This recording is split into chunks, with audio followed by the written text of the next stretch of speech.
চাঁদা নিলে পুরস্কার, ধরা পড়লে বহিষ্কার, ভাইরাল হলে গ্রেফতার।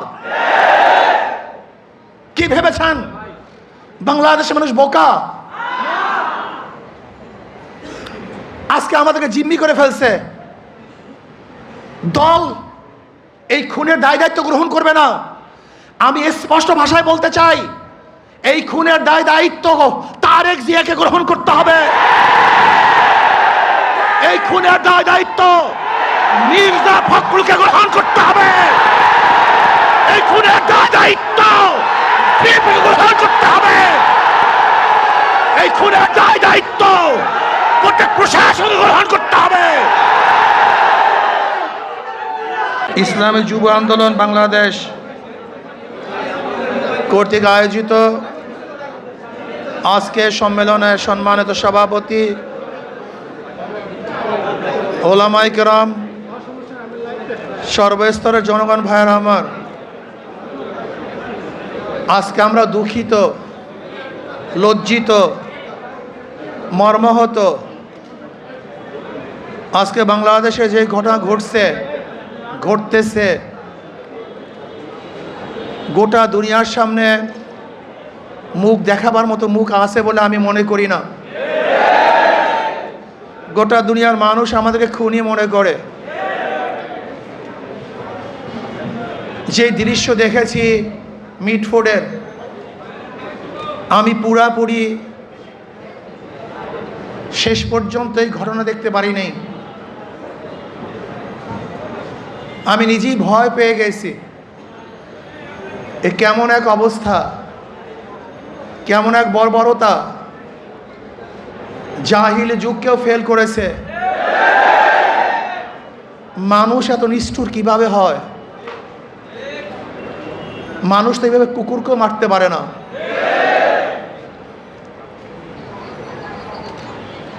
কয়েকদিন আগে ভোলা তজুমুদ্দিনে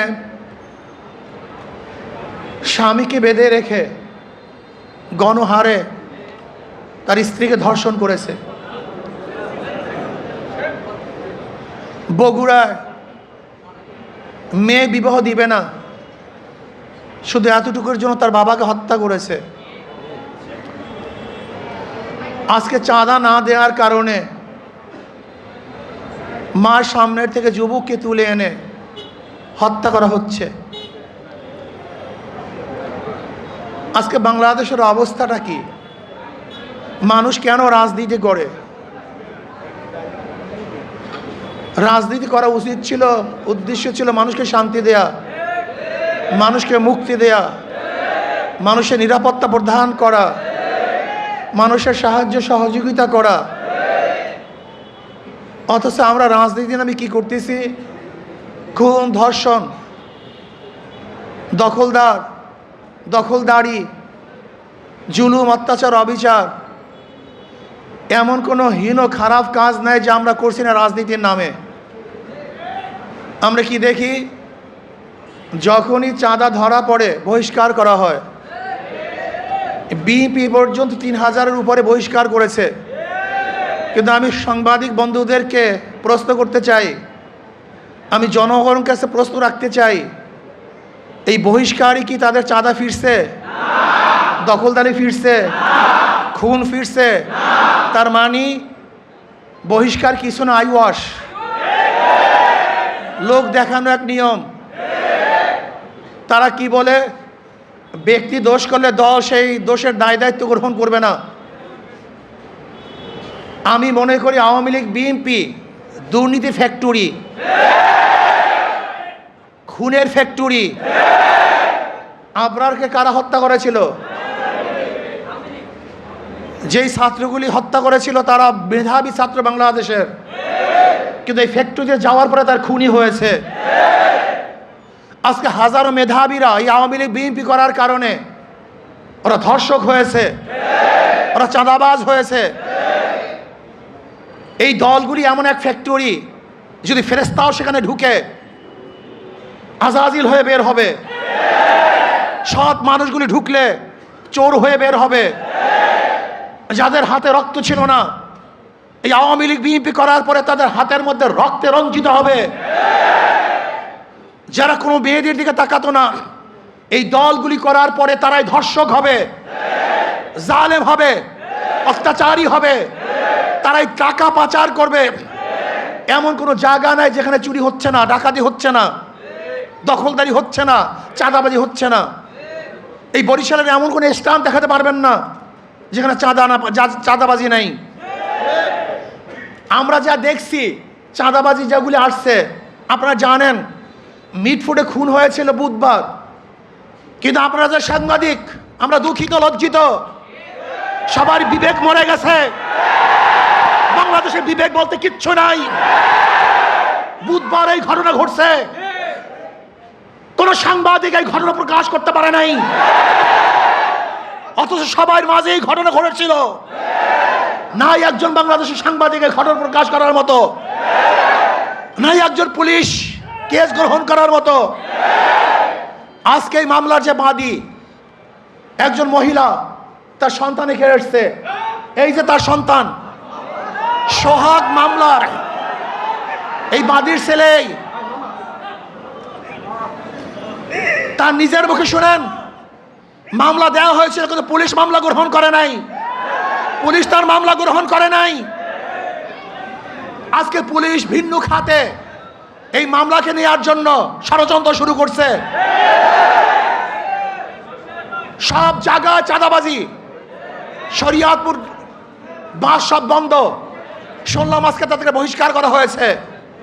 অথচ আজকে আপনারা দেখেছেন প্রেস ব্রিফিংয়ে, সাংবাদিক সম্মেলনে ঊর্ধ্বতন কর্মকর্তাদের কাছে বারবার জানানো হয়েছে, কিন্তু না, যতক্ষণ পর্যন্ত সব জায়গায় প্রচার না হয়েছে ততদিন পর্যন্ত বহিষ্কার করা হয় নাই।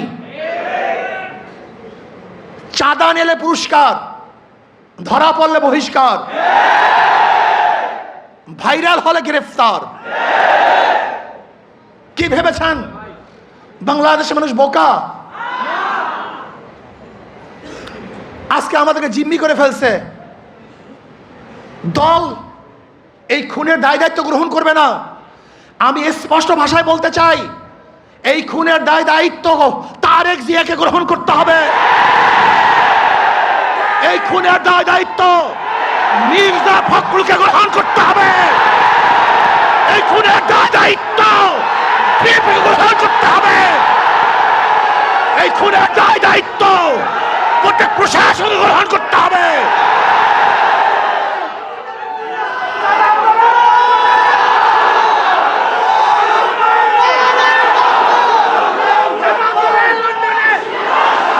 শোনেন,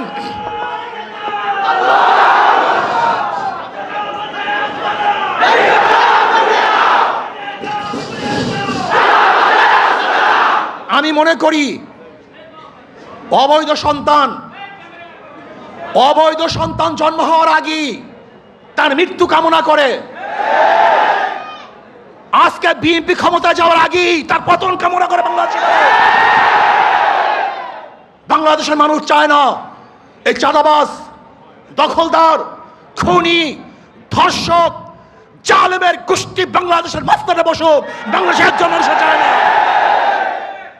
আমি ঘুমাতে পারি নাই, ওই দৃশ্য দেখ, আল্লাহর কসম, আমি শুধু ওই দৃশ্যই আমার চোখের সামনে ভাসছিল। আমি বিশ্বাস করতে পারি নাই মানুষ শুধু জালেম কিভাবে হয়, এত অত্যাচার কিভাবে হয়। জালেমের গোষ্ঠী, খুনির গোষ্ঠী। শোনো, এক আবু সাইদের হত্যায় আওয়ামী লীগের মাসনাদকে ধ্বংস করে ফেলেছে।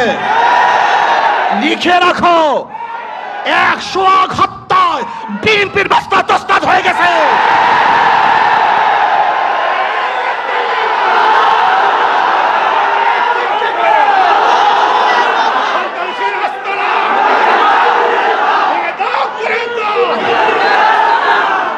শোনো, তোমরা ভেবেছ গুম হত্যা মামলা বিএনপি ক্ষমতায় আসবে, এই ভয়ে তোমার সামনে মাথা নত করবে।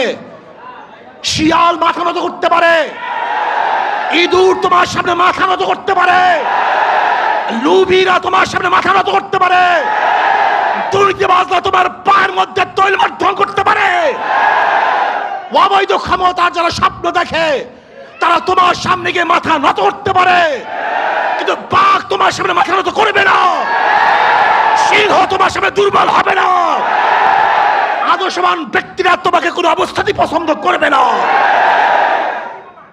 ভাইয়েরা আমার, আমি মানুষের বিবেক দেখছি। এই ঘটনা ঘটাবার পরেও বিবেকবান মানুষ যারা নিজেদেরকে শিক্ষিত দাবি করে, ওরা কিভাবে বিএনপি আওয়ামী লীগ করে আমার বুঝে আসে না। ওরা শিক্ষিত নয়, ওরা জ্ঞান পাপী। জ্ঞান পাপী ছাড়া এই দুর্নীতিবাজ ধর্ষক খুনিদের সাথে কোনো মানুষের সম্পর্ক থাকতে পারে না। আমি মনে করি এই আওয়ামী লীগ বিএনপি যারা করে তারা সবাই ধর্ষকের সমর্থক, খুনের সমর্থক, চাঁদার সমর্থক, দখলদারি সমর্থক। কোন ভদ্র মানুষ যাদের মধ্যে ভদ্রতা আছে, আদর্শবান যারা আদর্শ লালন করে, যারা জাতিকে মুক্তি দিতে চায়, এই বাংলাদেশকে গোটা দুনিয়ার সামনে উঁচু করতে চায়, তারা কোনো অবস্থাতে আওয়ামী লীগ বিএনপি করতে পারে না। আজকে আমরা বিবেক হারা হয়ে গেছি। যারা সাংবাদিক তারা বিবেক হারা, যারা বুদ্ধিজীবী বিবেক হারা, যারা প্রশাসক বিবেক হারা। এই বাংলাদেশকে নতুনভাবে করতে হবে, মানুষকে আদর্শবান করতে হবে। আমাদের উপায় নেই, পচে গেছি আমরা, আমরা দুর্গন্ধযুক্ত, আমরা নষ্ট। এদের সাথে যারা মিলবে তারা দুর্গন্ধযুক্ত হয়ে যাবে, এটা সংক্রম ব্যাধি হয়ে গেছে। এই দলগুলির মধ্যে যারা থাকে, যারা আসছে, একজন ভালো আদর্শ নিয়ে বের হতে পারে নেই। আমার যুবক বন্ধুকে বলবো, আদর্শবান হও, নীতিবান হও। এই দেশকে বিনির্মাণ করতে হবে, এই দেশকে গড়তে হবে, মানুষকে আশ্রয় দিতে হবে, জুলুম মুক্ত দেশ করতে হবে, চাঁদা মুক্ত দেশ করতে হবে, সন্ত্রাস মুক্ত দেশ চাই। যে দেশের মধ্যে সন্ত্রাস থাকবে না, চাঁদাবাজি থাকবে না, জুলুম থাকবে না, অত্যাচার থাকবে না, অবিচার থাকবে না, আমার মেয়েরা ধর্ষিত হবে না, চাঁদা দিয়ে কার ব্যবসা করতে হবে না। এরকম দেশের জন্য চেষ্টা করো, সাধনা করো। ইনশাআল্লাহ ইসলামী আন্দোলন বাংলাদেশ পারবে এই দেশকে একদিন শান্তি দিতে, মুক্তি দিতে। আলহামদুলিল্লাহ ইসলামী দলগুলো ঐক্য হচ্ছে। আশা করি ইনশাআল্লাহ যদি ইসলামের নামে একটা বাক্স আমরা দিতে পারি, তাহলে বেঈমানরা বুঝবে, খুনিরা বুঝবে, ধর্ষকরা বুঝবে, চাঁদাবাজরা বুঝবে কত ধানে কত চাল। বারবার ঘুঘু তুমি খেয়ে যাও ধান, এবার ঘুঘু তোমার যাবে যে প্রাণ। বারবার বাংলাদেশের মানুষকে ধোঁকা দিয়েছ, ৯-৬ বুঝিয়ে ভোট গ্রহণ করেছ। এবার বাংলাদেশের মানুষ সচেতন হয়েছে, কোন চাঁদাবাজদেরকে আর মানুষ ভোট দিবে না। যারা বিগত দিনে দুর্নীতিতে 5 বার চ্যাম্পিয়নশিপ লাভ করেছে, যারা অবৈধ নির্বাচন উপহার দিয়েছে, যারা চাঁদাবাজি করার কারণে দেশ থেকে মানুষ বিতাড়িত করেছে, দ্বিতীয়বার তাদেরকে মানুষ আর ভোট দিবে না ইনশাআল্লাহ। চাঁদাবাজের বিরুদ্ধে ঐক্য হবে তো ইনশাআল্লাহ, চাঁদাবাজের বিরুদ্ধে সবাই ঐক্য আসি তো ইনশাআল্লাহ। যখন যেই সময় ডাক দেওয়া হবে চাঁদাবাজির বিরুদ্ধে আমরা ঝাঁপিয়ে পড়বো ইনশাআল্লাহ। আল্লাহ আমাদের সবাইকে কবুল করে নেন।